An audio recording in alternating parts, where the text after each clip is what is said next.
Hello and welcome to Trial Lawyer Prep. I'm your host, Elizabeth Larrick, and we are here to talk all things preparation. That would be trial prep, trial strategy, focus groups, witness prep, persuasion, courtroom tactics. We are glad that you are here. In this episode, I want to bust down a myth that you don't need to have a psych degree in order to run your own focus groups. Because I want every lawyer to be running their own focus groups to make better decisions in their cases. If we run focus groups, we can have better direction for where we're taking our claims. We can have a better understanding of how jurors think about things. Because guess what? Lawyers don't think the same way as jurors. And also, I want you to have the confidence that people gain from hearing others talk about their case. So, I don't want you to place any extra barriers in your way. And what I have heard many times talking to folks, talking to lawyers about doing focus groups, and really specifically, it's a question people always ask me. Well, do you have a psych degree? I don't, but I do have training, and that's what we talk about a lot here, to be able to do focus groups. So I want to use this episode to give you the 3 things that you can do right now so you can get over that hurdle that you don't necessarily have a psych degree, you don't have any special thoughts or training. Listen, the purpose of a focus group is to get an outside perspective. So there are 3 things you can do before you begin to help you prepare yourself for a positive and successful focus group. Number 1, you want to make sure you have a clear goal in mind.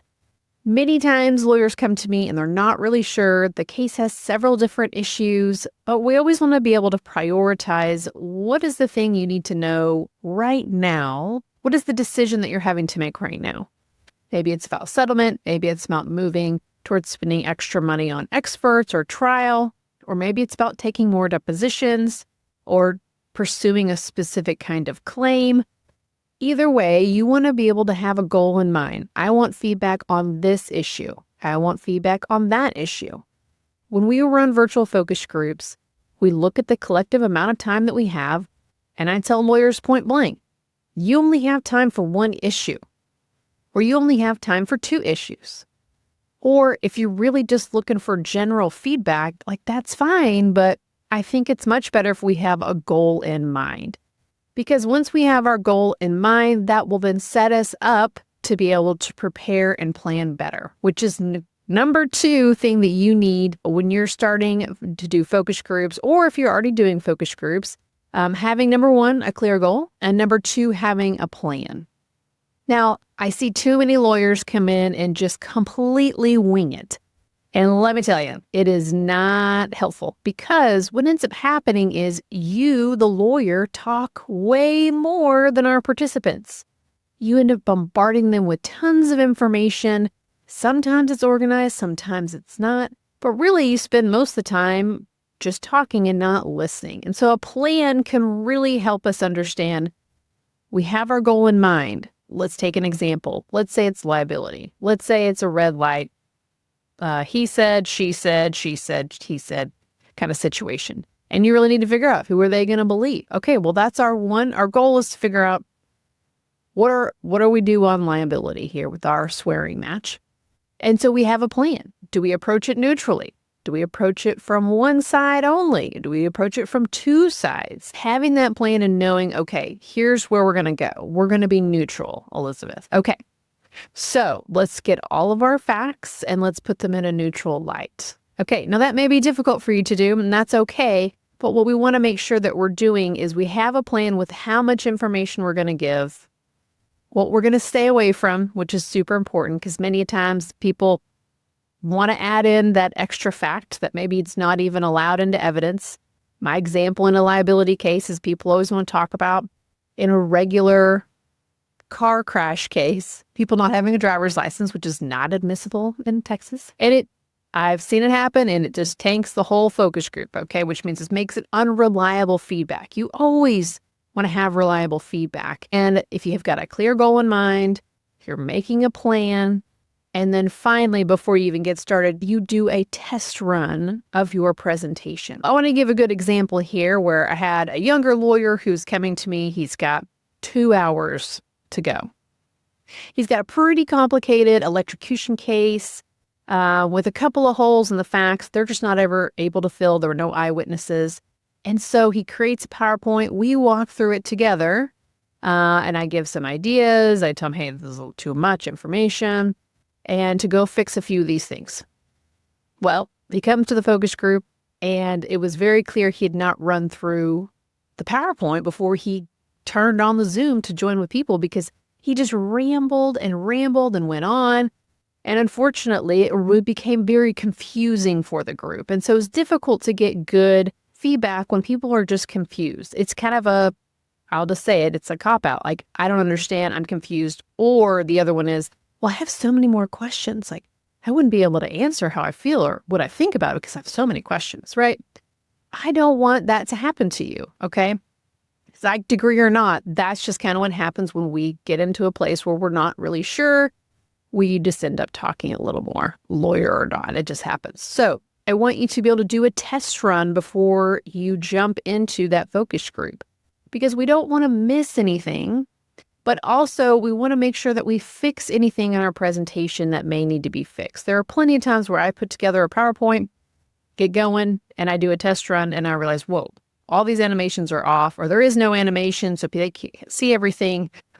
A test run is a great way, and it doesn't take long. You could just go through your slide deck, and then you're done, right? Just print out your materials and read through it. That is what I mean by a test run. It doesn't have to be difficult. Well, what you will find is, oh, I could say that with a little more clarity. I can see that we need to add a little more information here, or look at me, I'm adding in an extra issue that I may be worried about that we didn't put into our plan. So it's really helpful also to avoid wasting any time in a focus group. If you have all of your visuals ready, then you don't waste any time going to find them or making sure that they work. I've seen this happen, unfortunately, too many times where people say, well, I have this picture I want to show you, but they don't have it ready. Or they realize, oh, wait, I have another one I want to show you, and they have to go find it, right? Well, all that time that they're just sitting there staring, right, that's time that we're not getting feedback. So I really want you to do a test run to avoid wasting time. We've got our 3 things that you need to make you feel a little better, get over that barrier of starting a focus group. Number 1, have a clear goal in mind. Number 2, make a plan. And number 3, do a test run. Okay, now that's all going to get you over that hump of getting that thing started. And then that feedback is just going to roll on in. And from there, it's just making sure that we don't pull ourselves back into a place of arguing with others. And that's a real common pitfall I want to talk about. Many lawyers come to me and they say, oh, I'm fine. I know this case forward and backwards. I don't really need to plan. It'll just come out naturally. Well, what ends up happening is, again, you bombard them with so many facts. And there's not a lot of clear organization because your brain's jumping around to all the different issues that ends up getting so confusing that you don't really get any good feedback. I also remind people, you would never walk into court without having a clear plan, a clear opening statement, even at a minimum, an outline, because you don't have an unlimited amount of time to talk to these jurors, so you always have a plan in mind, an organization. So why would you walk into a focus group without a plan? Okay. The other thing that I hear, or a common pitfall that I see, is assuming people they're a natural presenter. Oh, it's very natural for me. I don't really need to do a test run. Again, we run into rambling and also a little bit of a hitch in the get. If there is a problem, then a little bit of panic sets in. And again, I don't want you to worry about wasting the time when you could be getting feedback. So having that test run solves that whole problem. You may be thinking, though, Elizabeth, if we do all of this, what if you realize, you know what, at the end of the day, I am just way too biased. Like, I'm going to end up arguing with somebody, or I'm so entrenched that I'm going to start asking questions like, well, what if you knew about this fact? Or what if hypothetically this thing happened, right? All those questions are you putting your finger on the scale and weighing them down to bias it. So that is an excellent question to be asking yourself is, am I too biased to even do a focus group? Because Again, the purpose is to find the information, not argue with the people. You don't always want to win. Sometimes you just need to do the research. Then you can always find somebody else in your office that can run the focus group, or you can hire someone. I don't know if you know this, but this is something that I do. But also I help people, for example, in some of my focus groups, I help people be able to get through that bias and teach themselves how to get information without revealing their bias. This is where it goes back to our whole theme here. You don't need a psych degree to run a focus group. You need a plan, you need a clear goal, and you need to do a test run just to double check yourself and make sure that you're giving them all the information in the correct way. All right.